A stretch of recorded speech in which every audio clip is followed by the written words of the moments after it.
Hello, I'm back and I will do chapter 3. From page 27, it's my first sentence, I will read it. But their efforts were rewarded, for the harvest was an even bigger success than they hoped. Well, I was very happy for the animals because they achieved what they wanted from the hard work. It wouldn't have been really easy because it would have been the first time they worked by themselves without the help of the humans. But they even did it more successfully. They didn't use the machines. Maybe it was more useful for them, and it was becoming the world that Old Major hoped. And if this could keep going on, it would become the world. I don't know what would be the end, but it was very interesting, and I can't wait to see the end. Page 28, the next sentence. Boxer and Clover would harness themselves to the cutter or the horse rake and tramp steadily round and round the field with a pig walking behind and calling out, "Gee up, comrade," or "Whoa, back, comrade," as the case might be. As you can see in the sentence, Boxer and Clover are very hard workers, and I think all the animals would work hard like Boxer and Clover, and the pigs are making orders to do something, to stop or do more. I'm kind of worried that the pigs become like humans. They become the people that are very powerful, have a lot of money, and make the poor animals, the weak, have a very harsh life. Maybe they are just being teachers and tutoring, but I know that the pigs represent stallions, so I don't feel good about the end. I hope the animals know what's going on and they could stop it and make their own world, but I don't know what we'll do. The next sentence, every mouthful of food was an acute positive pleasure now that it was truly their own food, produced by themselves and for themselves, not doled out them by a grudging master. Well, as you can see, the animals are very happy because they are working hard, they are having a hard time, but they know that they are working for themselves. They will eat what they produce, so they are feeling very proud of themselves. So I felt really happy for themselves because, for example, when I studied, I know it's very hard, but I know that I am doing this for myself. I think the animals would have felt the same. I felt very close to the animals. I wish the pigs could help the animals more. I feel like the animals that doesn't have a lot of powers are doing all the hard work. Page 29. His answer to every problem, every setback was, "I will work harder," which he had adopted as his personal motto. Boxer is saying, "I will work harder" in a lot of questions and in a lot of sayings. I don't know if he's intelligent, but I know that if he believes if he works harder, there will become a better world. I realized that Boxer appeared many times in the book. He would be a very important character, so I looked it up.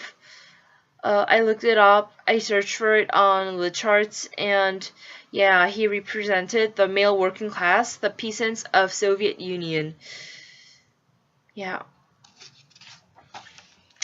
Page 30. She would vanish for hours on end and then reappear at mealtimes or in the evening after work was over, as though nothing had happened. We are talking about Molly here. She is very selfish, as I think I presented in chapter the previous chapters. She represented the selfish middle classes. The other animals and the pigs would have hard times because of some selfish characters. Yeah. And Old Major, and from page 30, Old Benjamin the donkey seemed quite unchanged since the rebellion. Most of the animals, especially the intelligent ones, changed after they listened to Old Major's speech and after the rebellion, but old Benjamin doesn't believe that the world would change, even after the rebellion. It is kind of strange because can I imagine if I was an animal at that situation, I would have believed that there would be a better world after the rebellion, um, to calm myself. But I think he has a lot of thoughts. He's very careful, and he doesn't believe to every animal's words. Yeah. Page 31. The other animals understood how to vote, but could never think of any resolutions of their own.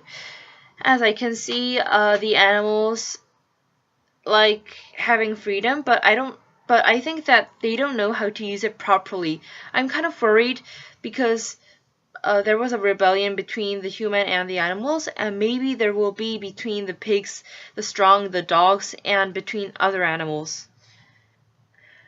Page 31, another sentence. But it was noticed that these two were never in agreement. Whatever suggestion either of them made, the other could be counted on to oppose it. The sentence, there are a lot of talking, but the two pigs, Napoleon and Snowball, never agree. They are always the opposite, and I remember that they represent Stalin and Trotsky. It is based on a real situation, so I think either one of them would have an end, and the other would make the world into his own world.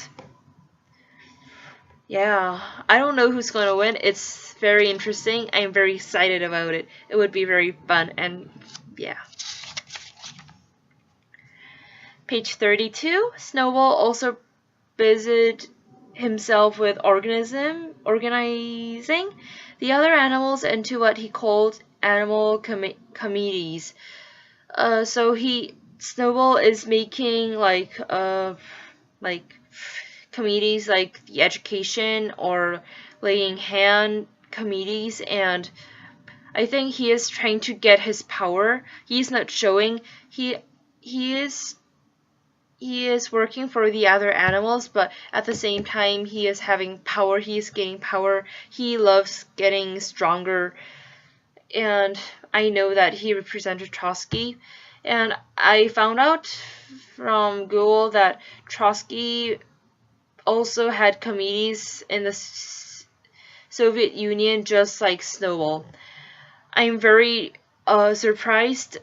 I think the writer George Orwell is a genius. He related every characters into every situations. I think he was trying to show that this has to change. When I was reading this for the first time, I didn't know it was related to anything, but it is, and I'm very surprised every time I read this. It's really fun.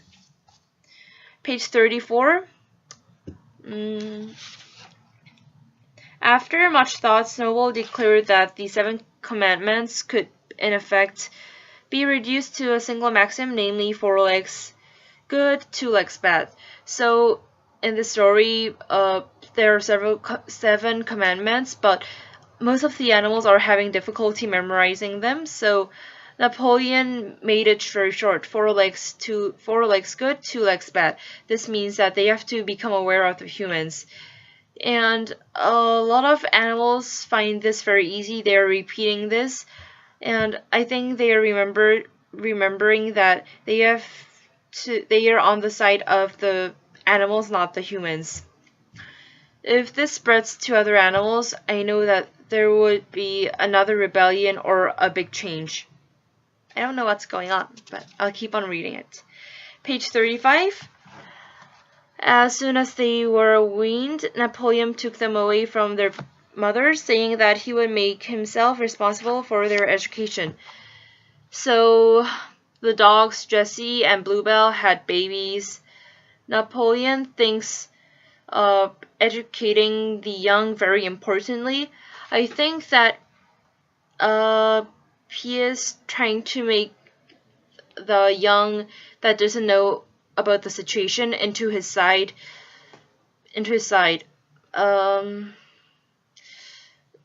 the young puppies didn't appear in the next 2 chapters, but I know they will appear soon. And since Napoleon took them away, I think they might be on Napoleon's side. I hope that nothing bad really happens. And as I searched like the other characters, I found that the puppies that will grow later represent the Soviet secret police. The police, I don't feel good about it. Old Major wanted the pigs and the animals to make a very equal, peaceful world, and I don't know if everything's going on right. Both Napoleon and Snowball are trying to have power. They are the opposite. Who's gonna win? Another sentence from page 35. It was mixed every day into the pig smash. So the apples and milk, the milk was mixed into the food. Page 36. It is all connected. I will keep on reading it. It is for your sake that we drink that milk and eat those apples. So the pigs took the apples and the milk and they mixed it to eat for themselves. And they are saying to the animals they use a lot of brain, so they need the nutritions. But this isn't true because I know it isn't. There wouldn't be any problems even if they didn't eat it. So I can see that the pigs know they are smarter than other animals. They are trying to take the good things away from them. But very sadly, I think other animals are believing what they say. I don't know what will happen. If this keeps on going on, there will be a problem between the animals. There will be an animal who is stronger than others, and maybe this can lead to a fight. Just like the human world. I think the reason why there is always a war is just like the situation. There is always the strong country and the weak country, but it is hard to make up in the middle. They don't know how to cooperate or help each other. Yeah. The last sentence from chapter 3. Now, if there was one thing that the animals were completely certain of, it was that they did not want Jones back. So the animals can't say anything because the pigs are saying that if they don't eat the apples and milk, Jones might come back. But the animals don't want this. They are sure of this. I'm sure that the animals love their life more than the past. They want it to still be continued, so they are trying to believe the pigs. Yeah. I hope the pigs don't make the animals sad or have a really too bad time. So see you at the other chapters. This is the end of chapter 3. Thank you.